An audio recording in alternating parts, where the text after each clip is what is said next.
Welcome to the Healthy Gut Podcast with Rebecca Coombs, the place where you can learn how to achieve a happy, healthy gut. Here's what's coming up on today's show.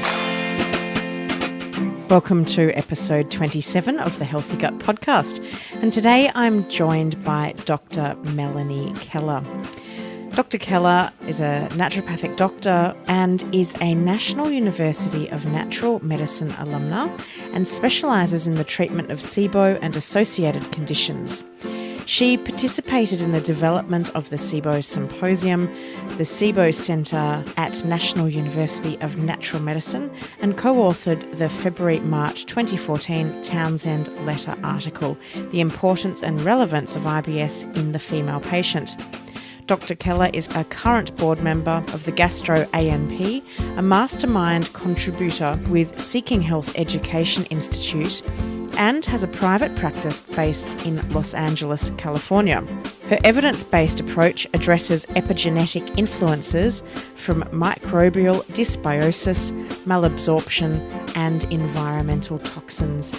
And on today's episode, Dr. Keller and I talk about her 4-step program to treat SIBO: rebalance, reinforce, remedy, and renew. So I hope you enjoy today's episode with Dr. Melanie Keller.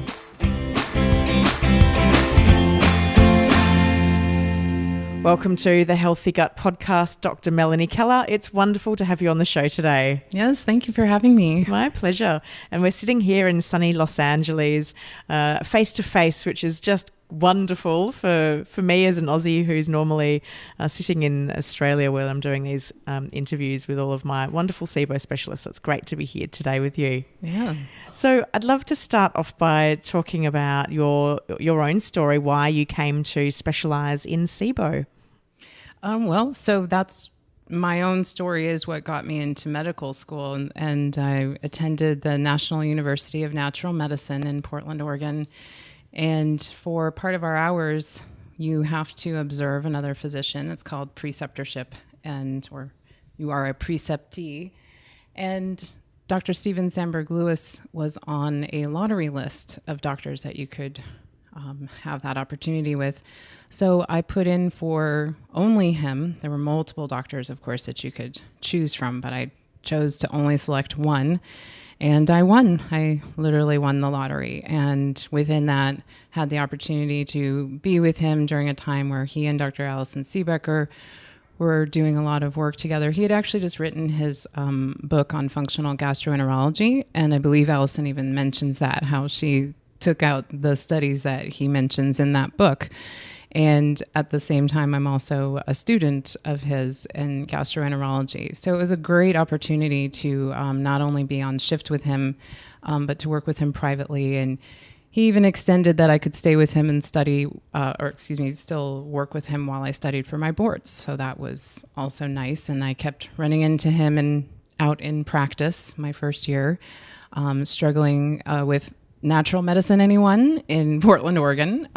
But yeah, he noticed me. We keep running into each other, and he said, I think you might want to join us. And so, of course, I jumped at the opportunity, and everything else is history in the sense of, we were all there. Of course, they were doing a lot of the groundwork, getting the breath test machine in, and those were the things that I got to see as a student. And then as a new graduate, really helping to get the SIBO Center started and launching the symposiums, et cetera. So. Yeah. Wonderful. And today you work with a lot of SIBO patients, often people who have been sick for some time or unwell for some time, and from the sounds of things, often they've seen other practitioners and they might have done multiple rounds of treatments, and they're coming to you in a bit of frustration, I'd imagine. Yes, we lovingly call them a little bit of our unicorn farm, we have a group of people who definitely have been seeking, and of course now that SIBO is out there, it's kind of spread like wildfire that people can actually read and identify in something that relates to them. But yes, absolutely, I probably see the most challenging cases. So I've been told from other colleagues, et cetera, that I've worked with and or have worked with other experts in those fields. So it's makes my day very exciting. And let's just talk about SIBO or SIBO. It's so funny. Everyone calls it something different. SIBO, SIBO. I heard at the weekend at the Integrative SIBO conference, someone else calling it another way. I can't even remember what it was now, but what it is now. But it's quite funny. Depending on where you live in the world, you give it a different expression. So your approach to SIBO in terms of your views around what it is, and also how you like to address uncovering why a person has ended up with this bacterial overgrowth in their small intestine. How do I approach it? What do I look at first? Yeah, and your views on what SIBO is. Oh, what it is, actually. Okay, well, that's great, because I think that's why I actually say the acronym.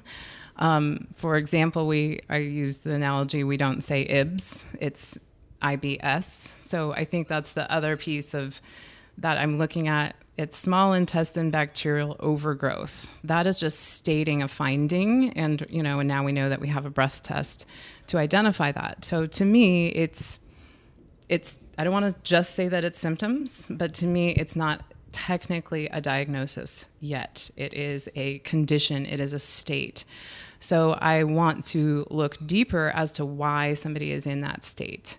So one analogy I use, and people in California can appreciate this because we pay extra for electricity. We have tier 3, say electricity. And I'll say, you really don't want to have a lint in your dryer vent and be paying tier 3 electricity in Los Angeles. You're not going to get your clothes dry. And in fact, eventually you're going to pay a lot of money for that. And if you don't remove that lint, it's inflammatory and could even cause a house fire, right? So that's the analogy that I like to say, is that we have to identify where's how much lint do you have? And that's by way of a breath test, of course. But then there's so many different approaches as to what somebody identifies there. And I might look at a breath test completely different than somebody else because I know more about their history as to why their numbers are what they are. I know how their symptoms are playing out, and that I could potentially even forecast how they would feel. Given the height of the numbers, for example, I might say you might not feel better for 3 rounds of treatment because we're not even going to cut off the top of this layer. And at the same time, you might feel fantastic. And then all of a sudden you're going to hit this wall of like, what is this? And I would forecast that. I would say, yep, you're in this zone now. Now we're at this point. And sometimes we retest and confirm. And sometimes it's just given my clinical judgment where I say, you're definitely at this place. And this is what I forecasted and we need to carry on. And then we can go maybe based on symptoms. So I think that's the most important thing. And plenty of practitioners attempt to do that, to get people to that 75% or more improvement was our general rule there for a while. But at the same time, if it's not working, if what works for everybody else or what everybody says works and it's not working in that person, you listen. For example, I say, I'll give this 2 weeks. I know how well this works. And if you don't notice a difference and you don't say, yes, I want to continue this, we move on. And I think that's a really important point, that it is about individualized and an individualized approach to treatment. And whilst we can use common practices that generally work, we are all unique. And so what will work for me won't necessarily work for the person sitting next to me with SIBO. And I think that can be very frustrating for the patient when they're hearing others talk about, I did 2 rounds of rifaximin and I was great and it hasn't come back. And they're sitting at round 6 and they feel worse than ever before. Right. Oh, yeah. Those are the people that I have to, I try and tell them ahead of time so that they're not mad at me when we get to that section where I go, remember, I told you this could happen. And then they go, oh, right. I'll even, if I forecast you could not have a bowel movement for up to a week and you could be doing everything and even contacting us going, Dr. Keller. And I would say, okay, you're almost through it. And what do you know? They all will just go, wow, how did you know that? So Constipation and diarrhea are such common things of angst, because we're experiencing them every day, as is what we eat and how we control our diet. And in fact, I just had an email just last night from someone who was saying to me that since going on one of the SIBO diets, she's become incredibly constipated, and she was seeking my help on what can she do for that. Obviously, we can't ever talk about a particular medical case because neither of us know their medical history. But why does something like that occur? If we can speak in general terms of why someone might find that they went from having chronic diarrhea to starting treatment and then going to a constipated state. Well, I'll get right to it and say that it's about the fat content. I believe that the methanogens really like fat. They like saturated fat, even more specifically. And the diet, and I think we're going to get there because I have a question mark about what is the SIBO diet in general. We'll get there. But if that is indeed what I think they're doing in restricting certain, restricting fibers, restricting polysaccharides, right? Then those fibers are what, we talk about that. We know that that's the frustrating part of having this condition or this situation. And that to me is what I would look at first. And so then there was this time period where they called them, you look for the 4 horsemen, right? Eggs, nuts. There's these specifics that I say, yeah, I understand that, but egg is important for choline, and certain nuts right within a certain amount. I see that almonds have just taken off. In fact, was at Expo West, and my goal was at every single counter, show me something that does not have almonds in it, please. Because of some other beliefs that I have on monocropping and saving the bees. Mm-hmm. But, that's another thing that we can then develop an allergy or a food sensitivity rather, if we've had too much exposure to something. And I mean, my goodness, almond has gone really quite wild. And I myself even had an almond reaction. Now, I did specific testing and I was off the charts for both roasted and raw almond. And within days of discontinuing that, it wasn't about carnelian. It wasn't about the gums. It was about that nut. And now when I have it, if I ever have it, and trust me, I do try not to, and it's not easy. So for all of you avoiding anything out there, yes, Dr. Keller has something she avoids too. And I will notably say it's not worth it. I don't like that. I will even have like a gluten reaction, kind of itchy on my face type of thing, where I actually don't have the gluten reaction anymore, yet almonds, boom, they're there. Okay, so to me, that links over to even environmental toxins, as almonds are not the cleanest things also.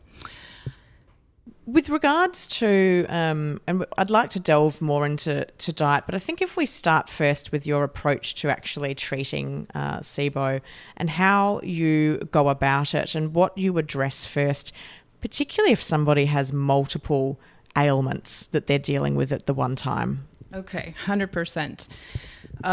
Number one, and I will be presenting this as best I can in multiple ways, I hope, at the SIBO Symposium, is if somebody has any autoimmunity, and I don't say autoimmune disease, I actually say autoimmunity, and or they've been on multiple rounds of treatment, or the list goes on, I always look to, because my family is in dentistry, I look to the mouth, nose, ears. What's the history, right? A history of sinus infection, mouth. When was their last dental appointment? When is their next dental appointment? Because that right there can be an obstacle to cure. If somebody's about to go have implants or a root canal in 2 weeks in the middle of their treatment, I might even wait and start their treatment after their dental work. Then I get to the stomach, and that is where I've found the most profound findings. Everybody talks about, and I will even say the president of Heidelberg Medical will even comment on my Facebook pages, and I appreciate that. But it's interesting because he will focus on hypochlorhydria, and that was a lot of his commenting at first, and I'm excited to speak with him directly because I actually want to say you'd be surprised. Actually not hypochlorhydria. In fact, around 50% of my cases are hyperchlorhydria. And that was really profound to me because, again, if you look in the literature, we should then be going through an algorithm as to why. And so, for example, some people have had an endoscopy and they have specific findings, right? I always ask for that written report. And what do you know? It just so happens that there are findings in an endoscopy report that can be consistent with hyperchlorhydria, with hypochlorhydria. And yet, even now, the evidence is showing that they're kind of confused by it because they're now calling it, again, autoimmune gastritis. Okay, so that's that autoimmunity where we just put a big question mark, like looming and hanging in the, in the air, yet nobody's really addressing the question mark per se. And so by that being the gold standard, and trust me, I've been laughed at by plenty of gastroenterologists, and I've also said, well, it's still the gold standard. I don't care that it's from the 50s, and dust off that machine and let's get going. Because a Heidelberg is used in every study in medicine. A Heidelberg is used to launch any medication. Because you have to know how that medication is going to be broken down in the stomach. You have to know how pH is affected. And we are regulated by multiple mechanisms, yet pH is one significantly. We know that's how even the small intestine functions. There's a change in pH. And so by identifying this, it was really profound. I mean, I've had one patient where thankfully this was an office who, there's Dr. Jonathan Wright, who's actually written the book on why gastric acid is important. And when I was in Portland, I had the pleasure of being able to send people to that office directly. And for example, this patient was in their office for 3 hours. That's how thorough they were at identifying. She had achlorhydria, and they actually kept her in office to identify how much HCl she should technically have, which was really significant. I mean, not all offices will do that, I'll be honest with you. And yet right at that, then I believe the next symposium happened where we were all having a roundtable discussion, and Dr. Pimentel mentions, well, we really want to be careful with giving HCl. I really do understand your thinking and theories there from the naturopathic perspective. However, the hydrogen in the HCl could be contributing to methane. So that was years ago, right? And I was thinking, oh no, I just gave my constipated patient hydrochloric acid, yet it's helping her. Well, of course, because it was warranted, because she had a diagnosis of achlorhydria. And so that's another thing where people actually will come to me saying, oh, well, I have to be on HCl and I have to be on digestive enzymes.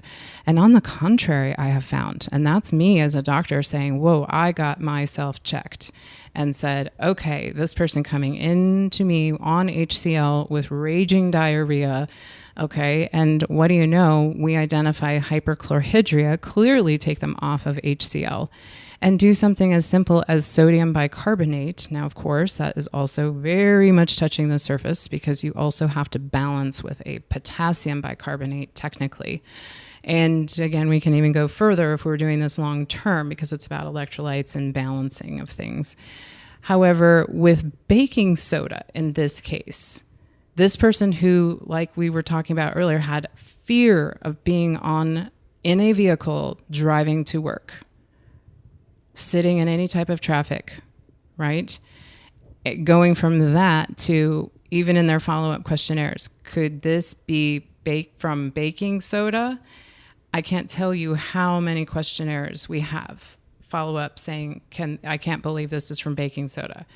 And it is profound. And I'm also asking them, so anyone listening, please know that this is still something we are looking into. This is not something you should just rush out and do without having somebody know what you're doing. Of course, you can maybe get some symptomatic relief briefly, but that you definitely want to talk to somebody about this because even in finding that gastric acid imbalance, there's more to the story.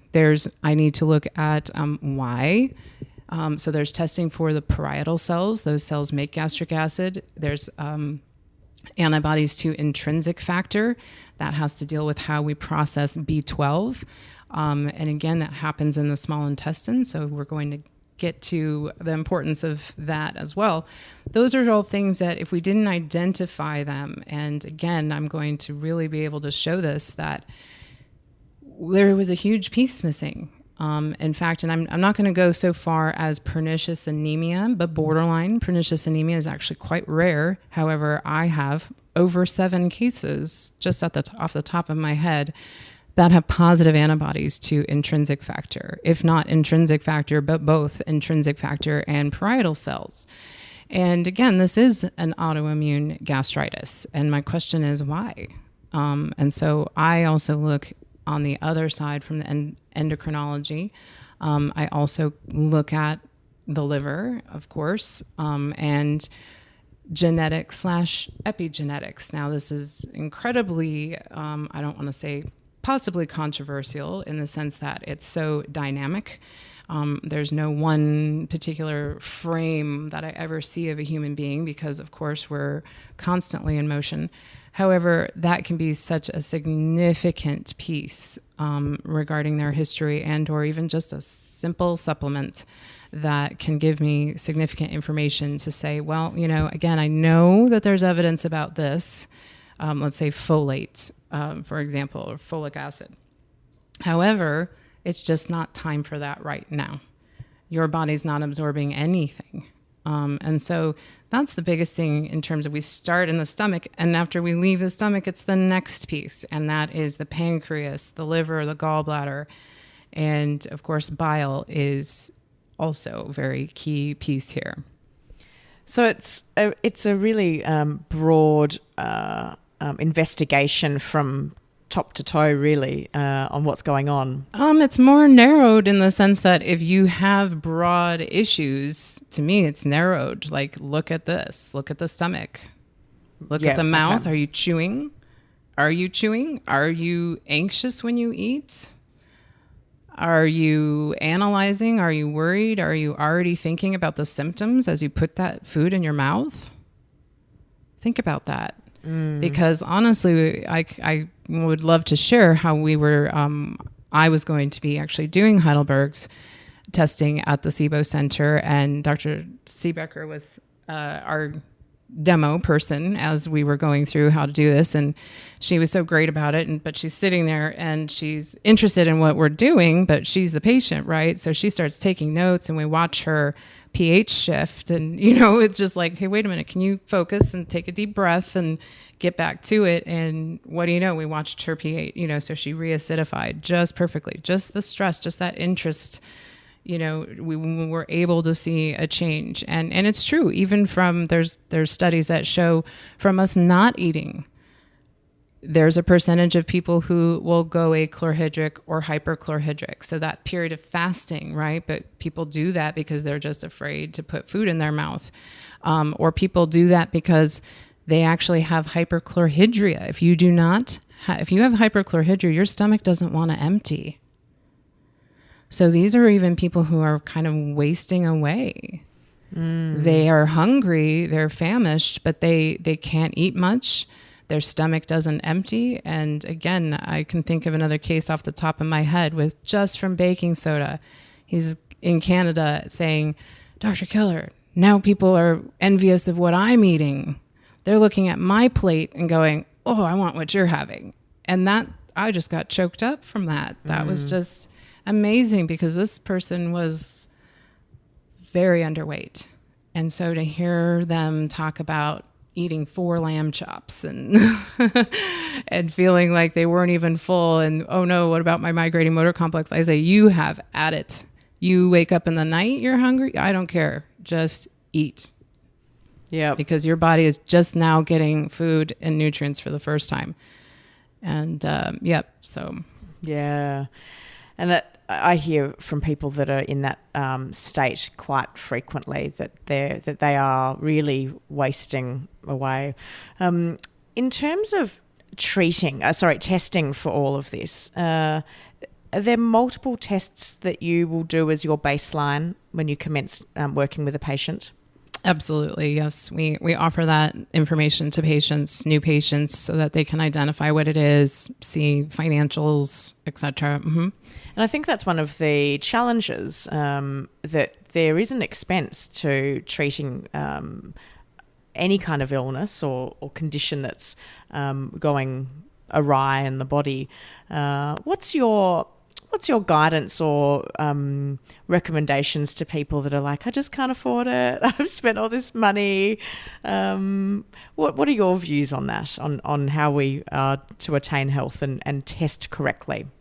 You know, it's challenging because I feel for people. I was that person. I've been there, and it's hard. I even say to myself, if I was looking for a doctor, I mean, it's not easy. Even I am looking, you know, I'm the doctor who goes to other doctors saying, listen to me. This, you know, this is what's happening. So I understand the apprehension of going to an expert, and then it's okay, well, who's right? Because there's definitely back and forth or differing opinions. To me, I always tell everybody, if you want to know where you are, if we want a roadmap of me knowing exactly, and it's only a snapshot of where they are right now, then they have to have a lactulose breath test. And of course, there are all different solutions we can get into as far as that goes. And in fact, I do offer that. There's new sucrose testing. There's new, we can get into the alls and the different forms of sugars that we could be testing. However, again, if somebody's coming to me in a frail state, I will walk them through, look, this could really affect your system. And it may or may not be worth it for us to know where you are. But you have to know, and I will repeat, that we did not have a roadmap from the beginning, because there are some hard sides to this, okay? I am sometimes treated like a punching bag. I am sometimes yelled at because why didn't my so-and-so figure this out at Mayo Clinic? I have had people stomp and shout, and generally we let that happen.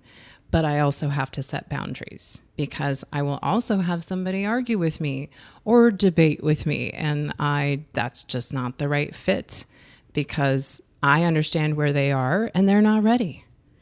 But when they're ready, and we have even a brief conversation and say, look, this is why you are where you are, not where anybody else is. You are this person. You were born this way. You had this happen to you when you were younger. You had a head injury at this age, etc. For you to understand why you are where you are right now, period. And then I'm communicating with that person. You tell me what's going on with you. When I give you this, what happens? You're in charge, but I know why and what's going on. And by you giving me those key notes and key words, I'm able to identify something. To me, and I apologize to anybody out there, but I do not find stool testing helpful. We talked about it earlier. If you are restricting your diet, you are going to have dysbiosis, period. If you have been eating strictly fat and protein, you are going to have some malabsorption. And trust me, anytime I see a stool test, I say, you know what this tells me? You need to eat some carbohydrates. And for a lot of people listening, they've been on restricted diets for a long time. Exactly. And they spend I don't feel comfortable with the amount of money that can be spent on a stool test, because it's not giving me information. Now, if I'm trying to rule out, or somebody comes to me with a comprehensive stool test, and yes, I'm looking for calprotectant, there's things that you want to make sure that there's not an inflammatory marker, or of course, secretory IgA, fecal secretory IgA is incredibly helpful. However, again, history taking is very helpful. Listening to your patient is very helpful. And by golly, get your hands on people, because I have felt adhesions or adhesion-like things, or even what I suspect might be from embryology, the way that the stomach flips over and then there's the section where it becomes the heart and or the stomach. And I can feel webbing or, certain ways of maybe some connective tissue that needs to go to another practitioner, or physical therapy, for example. And those are things that can be, quite frankly, overlooked and can be less expensive. They can be more of an investment of getting to a good body worker, or even acknowledging some of the emotional components that are here. I think a lot of people don't recognize that they're around people who may not understand why they're sick or what form of sickness they have, because it doesn't appear on the outside per se. And so they really start to retreat from everyone, and they go online and they find comfort in other people, of course. However, I remind people that is your partner. You need to nuzzle them. You need to get up in there and smell the pheromones and be comforted by this person. You don't have to talk about it. Don't talk about it, and or set a date and say, gosh, I'm going to have a piece of, I don't care if it's an inch by inch square of cake or a sip of a spirit, not wine, folks. That's fermented. And yet that can be something that something to look forward to, as tiny as it is, or a bubble bath, and sitting down with your family and saying, this is me, this is my time, this is what I need, regardless of you looking at my crazy dietary behaviors. This is the way that I need my self-care. Or I also encourage people to sit down and talk to people and say, you know what, generally they've found me, but that we can say, let's get the family in on the fact that we have a team now and you have somebody to talk to.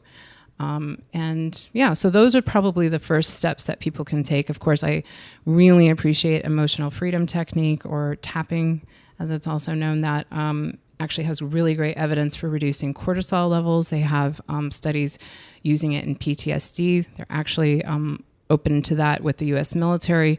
So these are really great items that people can add in. And I also talk about in the Townsend Letter article that I wrote with Dr. Sandberg Lewis and Dr. Seebecker about a history of abuse. More so in females that this came up, but it actually has happened with men as well. One of my questions for risk factors is, have you ever had an abdominal injury? That could be, from a motor vehicle accident, seatbelt, etc. And I had one gentleman share with me that, my brother used to punch me in the gut every time he saw, really hard, and really, like, he, even in doing, again, a physical exam here, it was very notable. And so that was a deep thing for that person, that I think the fact that we even acknowledged it was very eye-opening.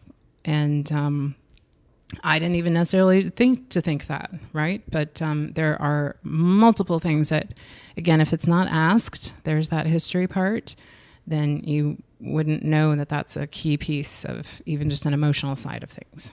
Definitely. And I think the emotional, psychological component of any form of illness is so important, because if we're not in a state emotionally and mentally that is receptive to improving health, if we're hanging on to all of those negative emotions, be it conscious or subconscious, I personally feel that our bodies can't heal. And my own experience was when I was it was so interesting how life happens. When I finally got my diagnosis with, yes, you've got too much bacteria in your small intestine, hallelujah, there's now a reason why I've got all of these symptoms occurring. But at the same time as I was dealing with that, I had to deal with my mindset, but I also had to deal with the fact that I'd been sexually abused for many years, and the perpetrator of that horrific abuse died around the time that I was dealing with SIBO. And so all of a sudden, I realized the connection with my psychological trauma and my gut. And I started working with a very skilled psychologist who helped me work through that.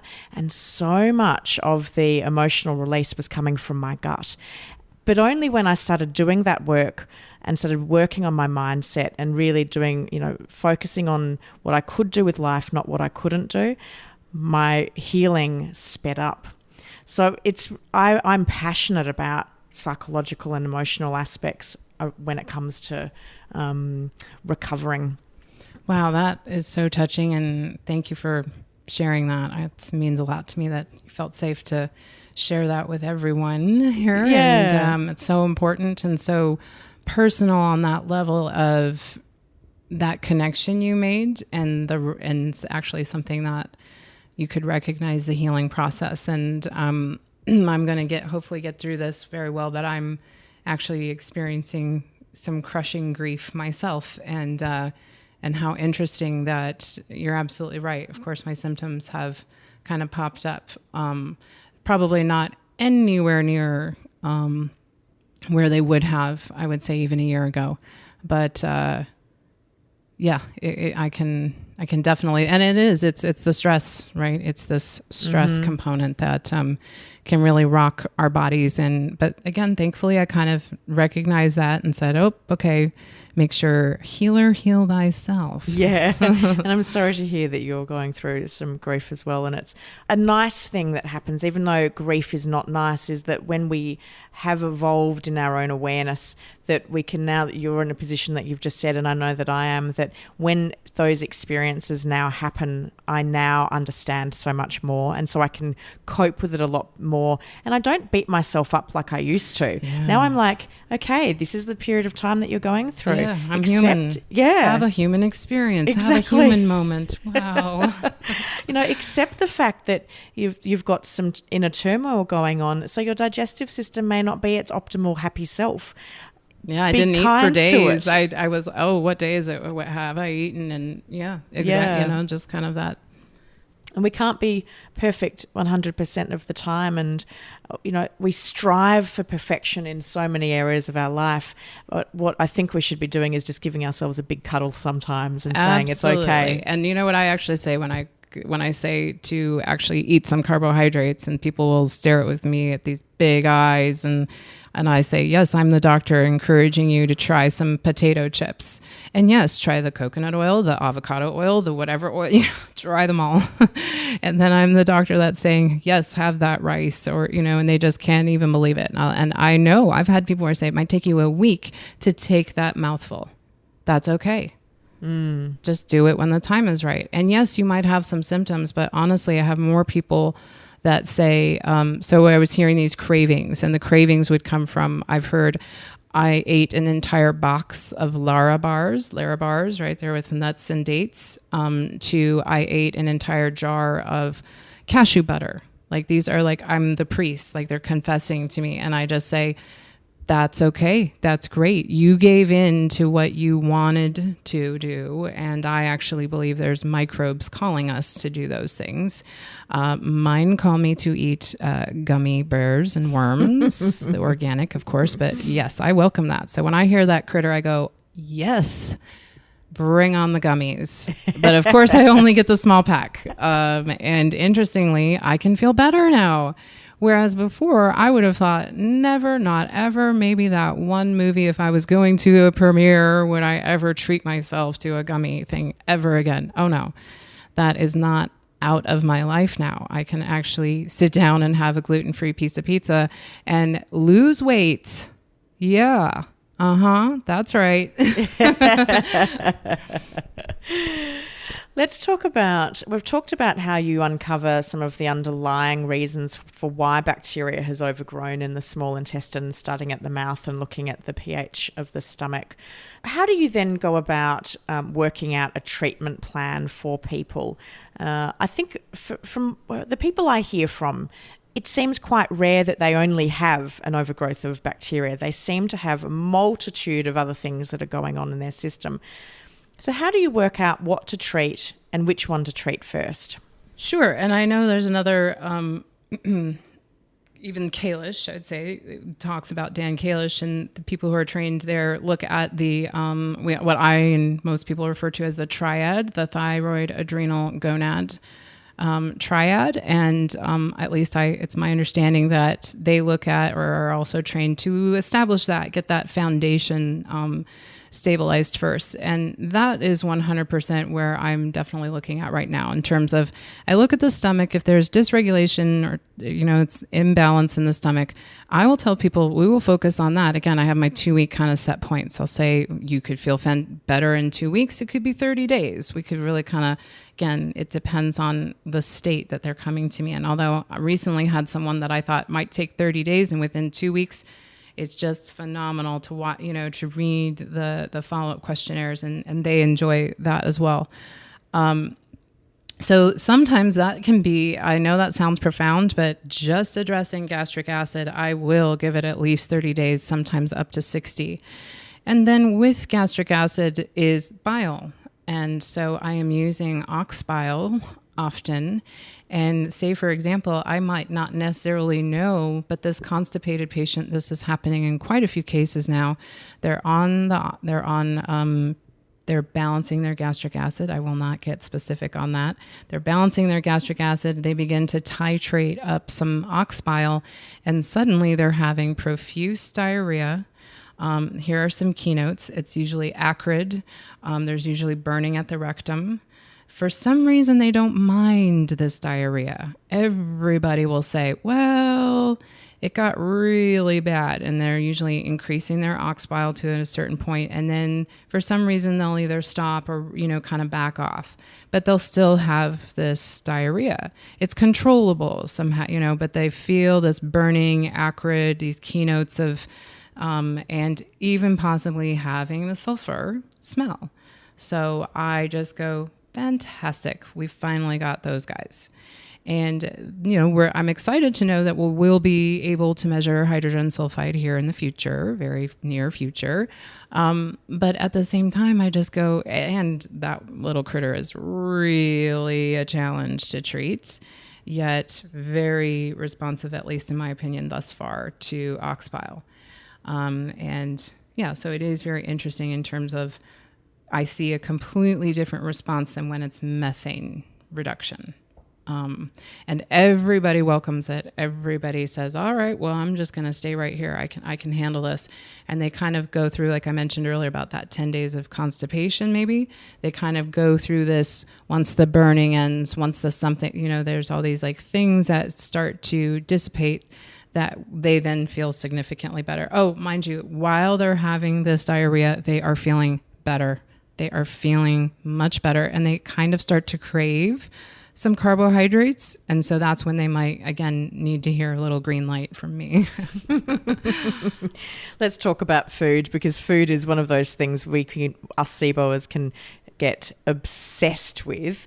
There's various diets, yes. But also there's such a person knows that they can put something in their mouth and then they can feel a certain way, and often quite quickly. So it's understandable that we can become obsessive over what we put in our mouth, because it can be a sense of control over something that we feel like we often have no control over with this condition, with this excess bacteria.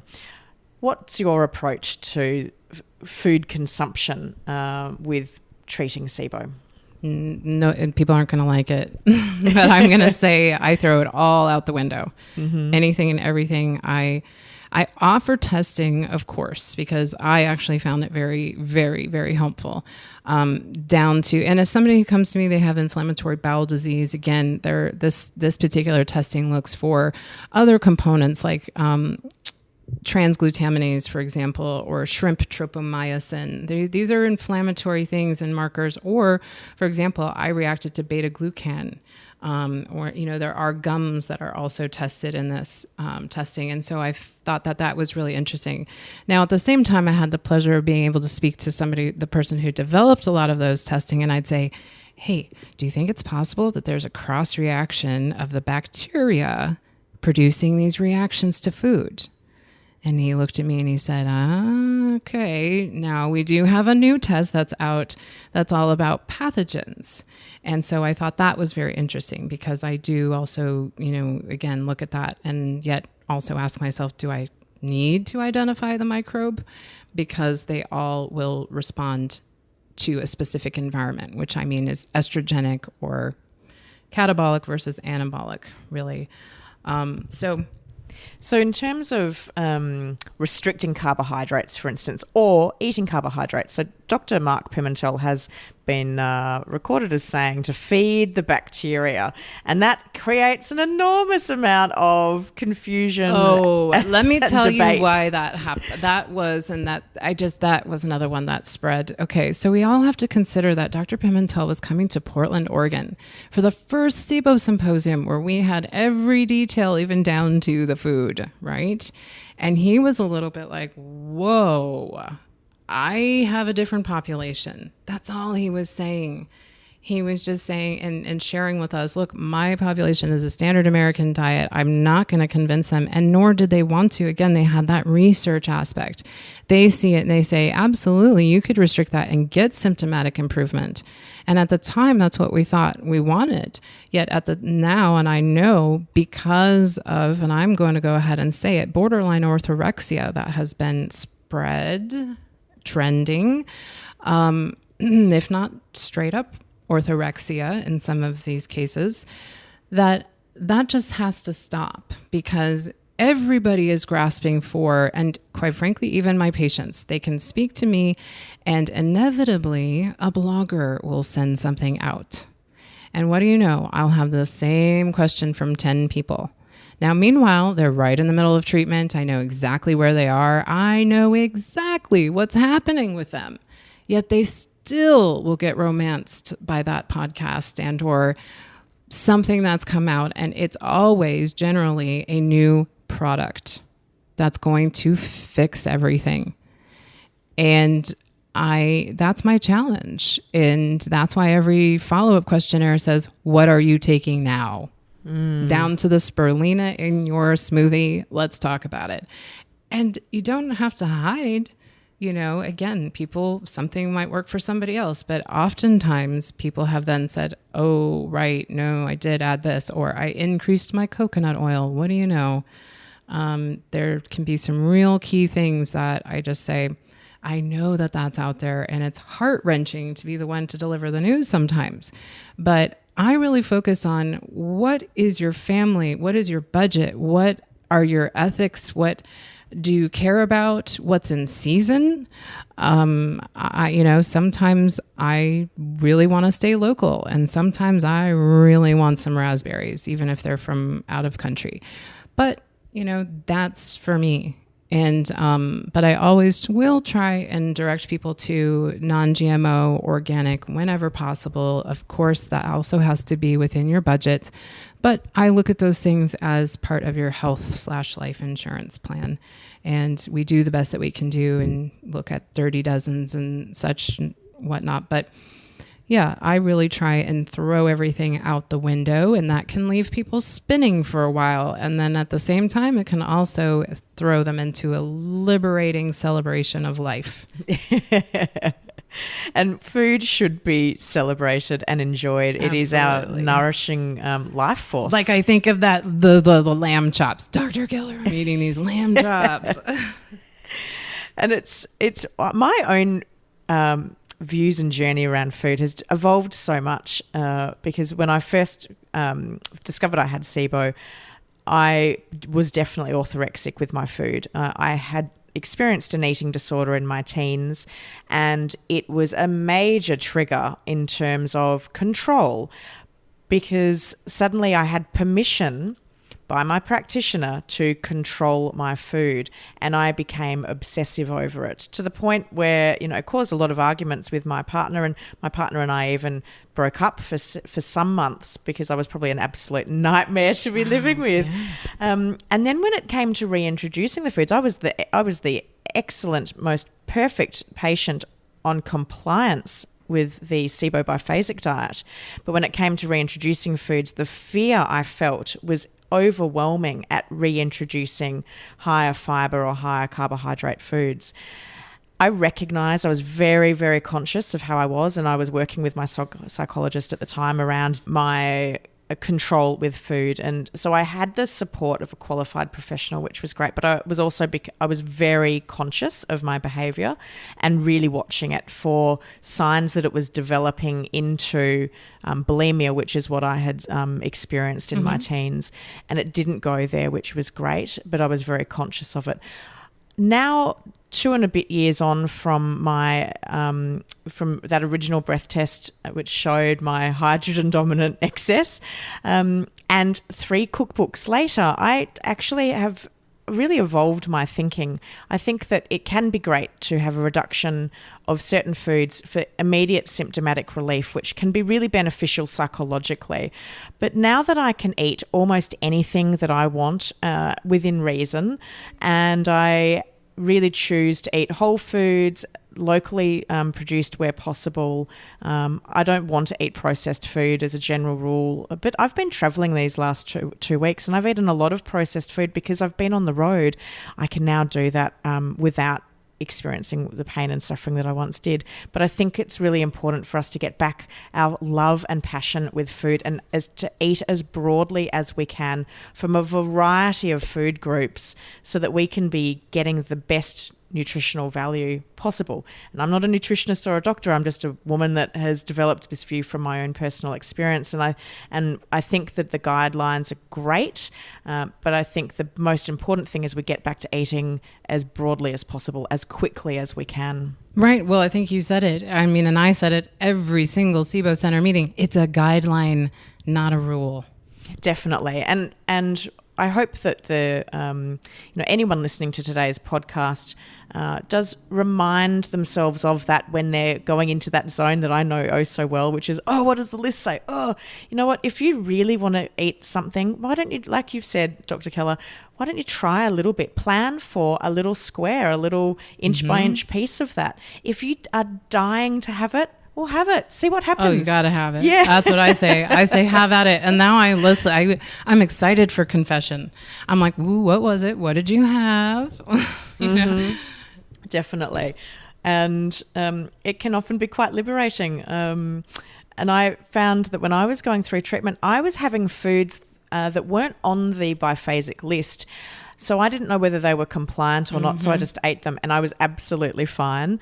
I was able to tolerate onion and garlic without a problem. I ate it throughout my journey because I thought that it was the fructans that I needed to avoid, but I didn't have a problem with them, so I ate them. I also had raw cacao powder or cocoa powder the whole way through, which is technically not supposed to be introduced till the final phase. So you know what?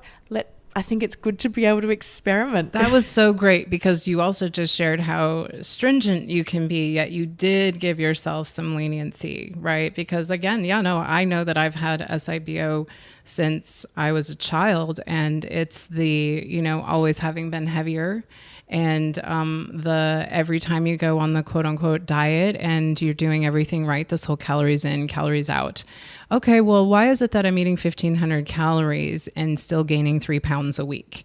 That's where, and people can relate to that, or even getting on the scale and that practitioner and I'm like, nope, keep going, and how is it to look or be 30 pounds heavier? I would even say, like, sometimes it's profound, and I would even know that it's like inside me somewhere. Like, you can't see it necessarily on the outside per se in some cases. And so again, talk about like an eating disorder in the sense of like, ever since I was a child. Now, mind you, my family was also in dentistry, so sugar was not around much. But it was always that you don't get to have that, from about 6 years old on. And, again, I look at my history and how I was born and when I was introduced with antibiotics for an ear infection that I did not have, etc., and how that really set me up. And if we look at the diseases that have happened, quite frankly, especially obesity, that also trends and correlates with the induction of environmental toxins as well. Not only obesity, but diabetes and multiple other chronic conditions. Yeah, definitely. So the next thing I'd like to talk to is around your approach or your take for patients when they have seen multiple doctors and they've done multiple rounds and they might either be the same or their figures are worse. Why is that happening? Why can people be doing multiple rounds of treatment and then they retest, they redo their breath test and their methane and or hydrogen is even higher than it was before? Like, what's your take on that? Well, I think some of that is the patterning of the microbe themselves. They have really set themselves up for success. say, for example, and I believe I'm saying this properly, Dr. Pimentel and I have talked about where 100 people can be exposed to salmonella, but only 10 of them, right, might develop the antibody to the cytolethal distending toxin. And yet, if they do develop this antibody to that toxin, they're 5 times more likely to be susceptible to another food poisoning or traveler's diarrhea, again, one of the top 4 culprits. And so that is the microbes being really wise, and we know that there are more of them than of us, and they want to survive. So that's what people forget. They should be in the large intestine. They want to proliferate. They are meant to be there, but they're just in the wrong compartments. And I tell people, they say they just didn't get to the right party yet, and we got to scoot them along into the other room. And yeah, so I think that is a huge component. Some people can come to me and I look at their breath test and say, well, no wonder you haven't even scratched the surface. But at the same time, if it's been extended period and or they have extensive risk factors, then generally that is the breakdown of the endocrine system. So, the body's I describe it as a factory. I have to walk through somebody's factory and say, okay, where are the lights? Where are the lights without sound? Where are the lights flashing? Where is the end product just sitting there and everybody's gone on break because they're like, oh, we don't have to work anymore.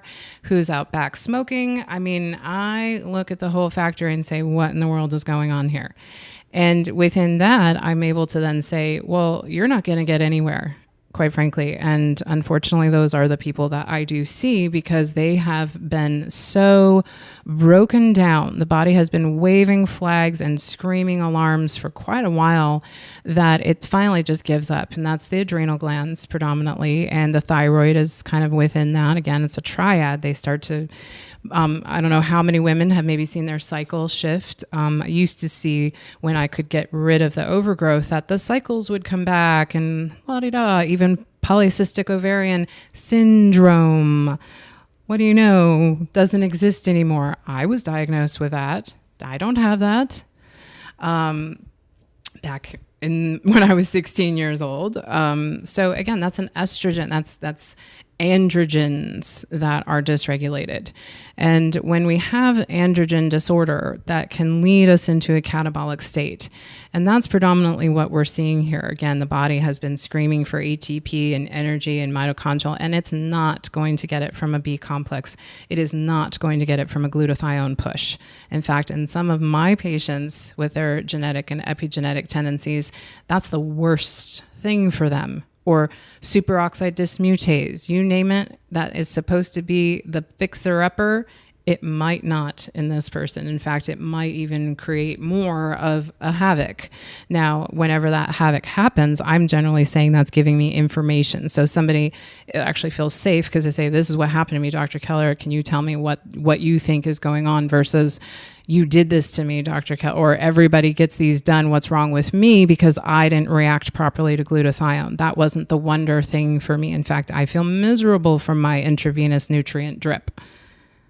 And I don't do intravenous, I wouldn't do that because even though we're malabsorbing, it's still about what are those individual enzymes and glands, how are they going to respond? So quite frankly, I see downright where I might have a 50-something-year-old person in front of me, but endocrinology, they are in their 90s.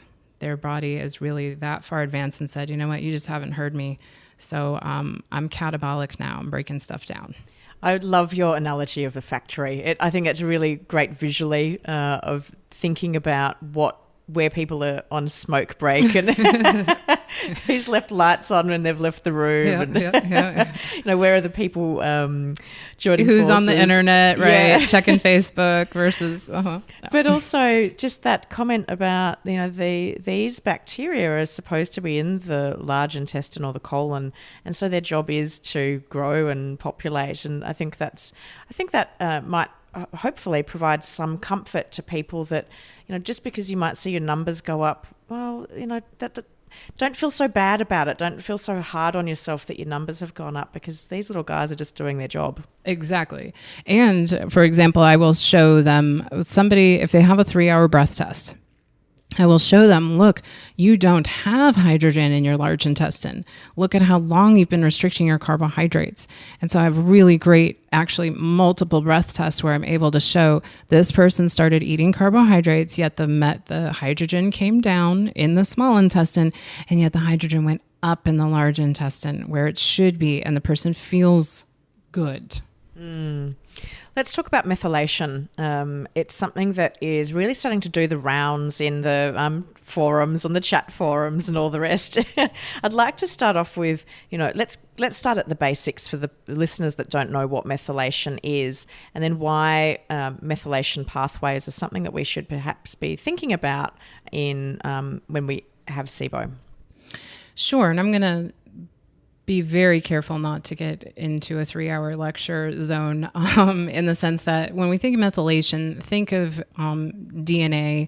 And I think my best analogy that a lot of listeners might be familiar with is the intestinal lining, or like our skin, right? We slough off enterocytes. They're happening every 3 days, let's say, right? That we're getting a new lining of enterocytes, and that is all methylation. Okay, so I figured if that can kind of help everybody get to that component of why methylation is important, think leaky gut, think of assistance in those enterocytes are aiding us in multiple things.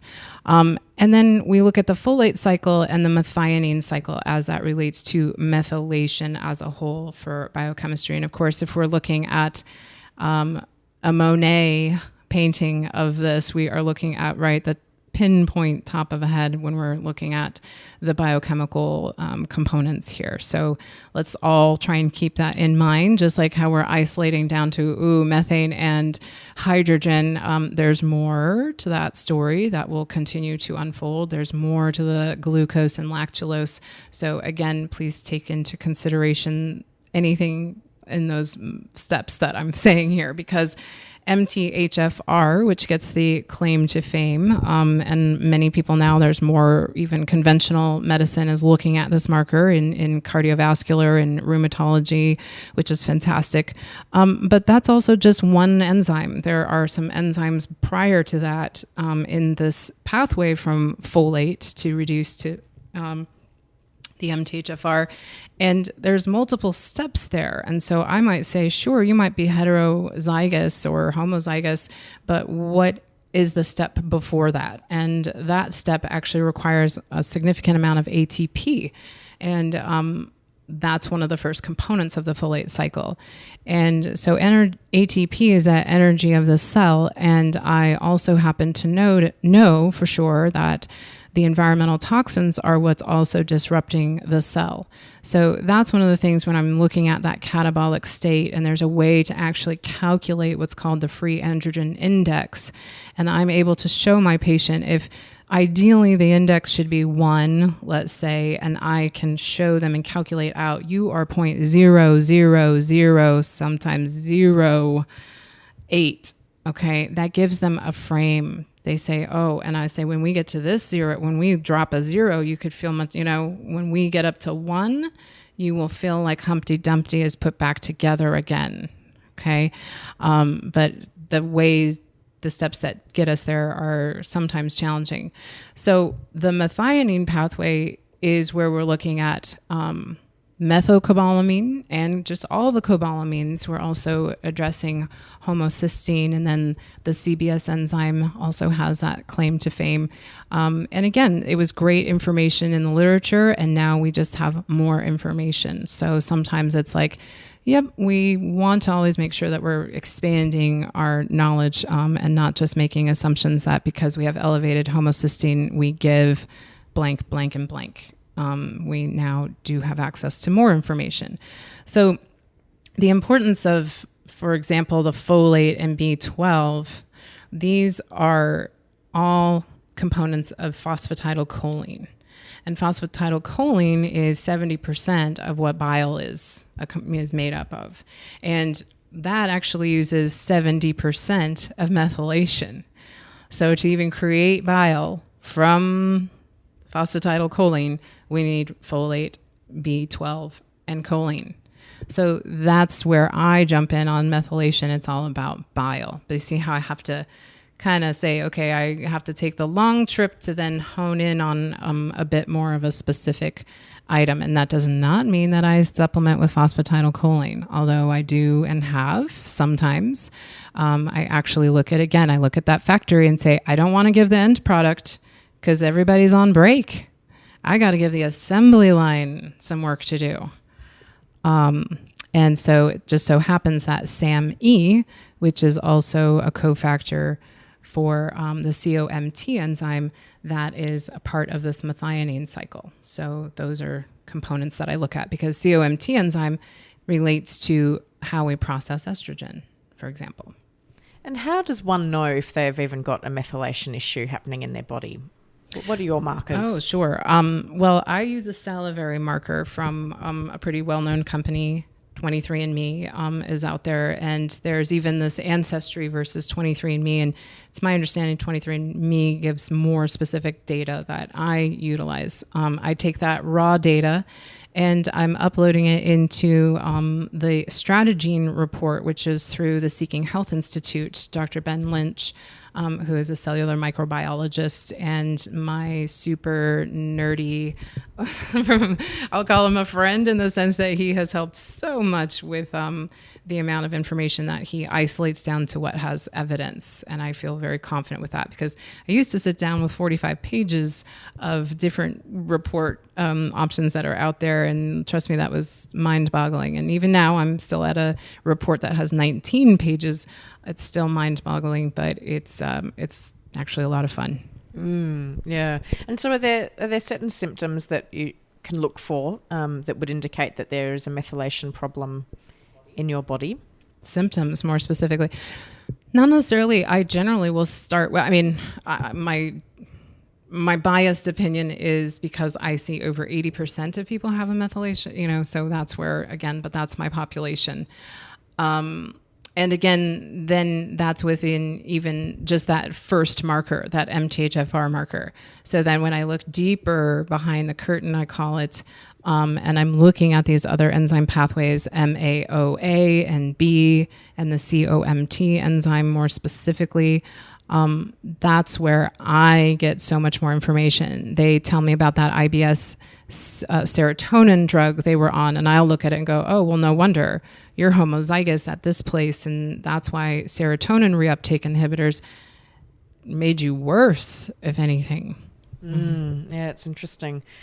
It's something that my naturopath based in Australia and I have talked about testing me for MTHFR. I haven't gone and done it yet. It's one of those things that I kind of got test overload. I was sick of doing tests. Mm-hmm. I'm like, I'm having a break. Yes. We're just going to pause from all the testing for the moment. I'm just going to get on with living life for the moment. Yeah. But something that was interesting that she said to me was, particularly with MTHFR, was that as a woman, when we fall pregnant, we're often told, oh, you must have lots of folate. You must be taking folate supplements, and that can often be quite problematic and make you quite unwell if you've got MTHFR. And so she said to me, look, if you ever plan on trying to fall pregnant in the future, we need to let's do that test before that occurs. And it's quite interesting that we, again, this carte blanche messaging that we often get from the good old marketers out there, of which I am a qualified marketer, so I understand what their job is, but we shouldn't be taking a carte blanche approach to our health, and what works for one doesn't necessarily work for another, and that goes for food and supplements and treatments and everything. Oh, absolutely. And actually, Dr. Lynch has a really great, he just announced this. It was on March 27th, and it was great what you just said, because he talks about from gut health to pregnancy, the methylation is essential. So I think, and he says, but it doesn't mean you should reach for folic acid. So that's exactly the post that he just posted and I retweeted. It's really, really great. He's amazing. Yeah, definitely. You have a 4-step program to treating SIBO: rebalance, reinforce, remedy, and renew. And we have obviously talked about quite a lot of that throughout today's conversation. Is there anything else you'd like to touch on around your 4 steps that you think are important to highlight that we may not have talked about yet? Well, I will share that prior to the SIBO symposium, we didn't have the evidence that shows there is a receptor for a xenoestrogen. So I think that's the biggest message that I have and am sharing in terms of the enzyme component, the COMT enzyme being where we're processing estrogen. That bile is a component of recycling estrogen. And then there's the MAOA enzyme, which is an X chromosome. So inherently, of course, women will get this kind of put on them, right? That's just human nature. But at the same time, that's another piece where I say, okay, and interestingly, this enzyme is affected by berberine, both the MAOA and MAOB enzyme. So, so berberine can decrease its enzymatic activity. Now, I'm not saying that that's good or bad, anybody, okay? Again, we have to think of this dynamic system and walk through the factory to say, is that good or bad over here? But ascorbic acid greater than 4 grams can increase this enzyme's activity. So that's how I'm able to make more adjustments or say, oh, no, please don't get that high dose vitamin C IV. I know you're getting sold on that. And I'm not saying sold as in a negative, although sometimes that can be the case. It can be very disconcerting when I see people buying hundreds of dollars of supplements repeatedly and not getting any better. But again, that's sometimes what people are looking for. I might be looking for, wow, look, I've identified this as a potential in your case. Let's try one particular nutrient. And in fact, again, similar to baking soda, you'd be profound at how riboflavin, which is a cofactor for a few enzymes, can give me very specific information. And that's just B2. We're talking one nutrient. And again, that empowers the patient to say, or the client to say, okay, this is what I'm experiencing from this one thing. Yeah. With regards to the future of SIBO, what's your view on where this is going, and what it's going to look like over the next couple of years? Well, I believe it's going to be called small intestine microbial overgrowth. Of course, I don't think SIBO will ever go away, but I know the conversation rather of its other microbes is warranted, and I believe and would love to be dated in terms of even saying that it comes down to the environmental toxins, folks. These critters thrive in estrogen dominance. And so I don't care. I don't have to identify. I can save people hundreds of dollars. And even right now with functional medicine, the trend is to identify the toxins. We can get urine and blood and BPA. You can get every chemical they can possibly test for now. Again, I would like to go there and might be going there actually with a study that we will be doing with the University of Michigan. That's very exciting. But we've also identified a biomarker that we're excited about that doesn't need that information. We would actually rather see the biomarker be more stable and then look reflexively to say, well, what chemicals affected this human? And maybe then look and see what the common denominator may be. But the liver tells us. The liver, again, it releases the sex hormone binding globulin, and that is a response to endogenous, our own hormones, but it's also in response to exogenous. And again, not just like some practitioners don't look at reverse T3, which also, if elevated over 16%, is also an indication of environmental toxins. That's also in the evidence. And yeah, so there are even some microbes that affect our pituitary. Again, it's in the CDC, in this extreme, maybe rural or underdeveloped countries. However, I've suspected a microbe that is affecting the pituitary gland, even in a 12-year-old. And so it's been very interesting. And lo and behold, that microbe also will thrive in estrogen dominance. And so many products that we use in our day-to-day lives can put us into this estrogen dominant state through being toxic to the system.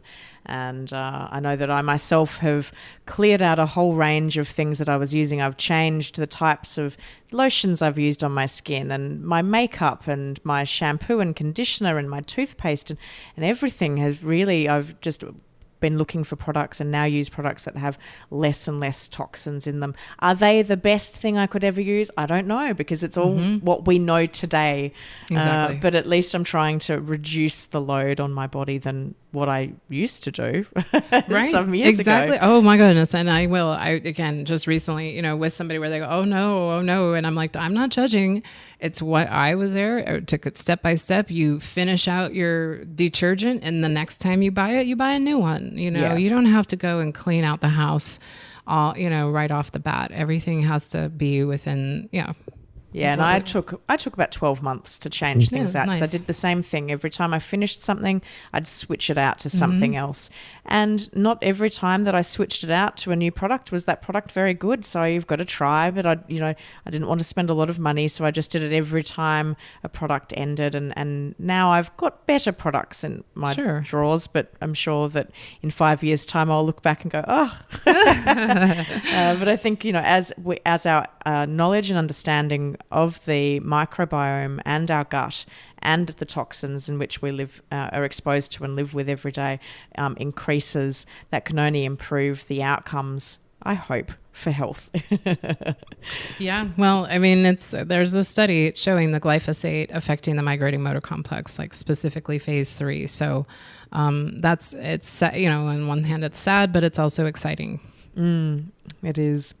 Dr. Melanie Keller, it's been an absolute pleasure to have you on the Healthy Gut podcast today. We have covered all sorts of topics, which I'm sure my listeners will really enjoy. I had a lot of questions asked of me to ask you. We've got through quite a few of them. There were many, so I couldn't fit them all into this interview, but it's been a joy to have you on the show. Thanks so much for coming on. Yes, thank you. I hope you enjoyed that episode with Dr. Melanie Keller. I definitely enjoyed sitting there with her in Los Angeles, chatting to her about all things SIBO. You can get the show notes or a full transcription of today's episode. Simply head to thehealthygut.co/4 steps. And that's the number 4. So number 4 steps, all one word. I love hearing your feedback, so don't forget to leave a rating and review in iTunes or the app you use to listen to this podcast. And if you have a suggestion for a future topic or a guest you would like me to interview, I would love to hear from you. So drop me a line at info@thehealthygut.co with your feedback. And don't forget to come and connect with us on Facebook, Instagram, Twitter, YouTube, Pinterest, and Google+. Just look for us under The Healthy Gut. Coming up on next week's show, I'm still in Los Angeles and I am joined by the lovely Dr. Adam Sanford. We take the time to answer a lot of the questions that I get asked every week from people from all around the world regarding SIBO. So tune in, we're answering your questions with Dr. Adam Sanford. You've been listening to the Healthy Gut podcast with your host, Rebecca Coombs. To learn more about the Healthy Gut or our podcast, head to thehealthygut.co/podcast. And as we are fully funding this podcast, if you would like to help support the continuation of this podcast so that we can continue to bring you future episodes, all you need to do is make a contribution at thehealthygut.co/podcast. We would like to thank Belinda Coombs for the production, editing, and original music score of this podcast. To hear more of Belinda's music, head to soundcloud.com/Belinda Coombs.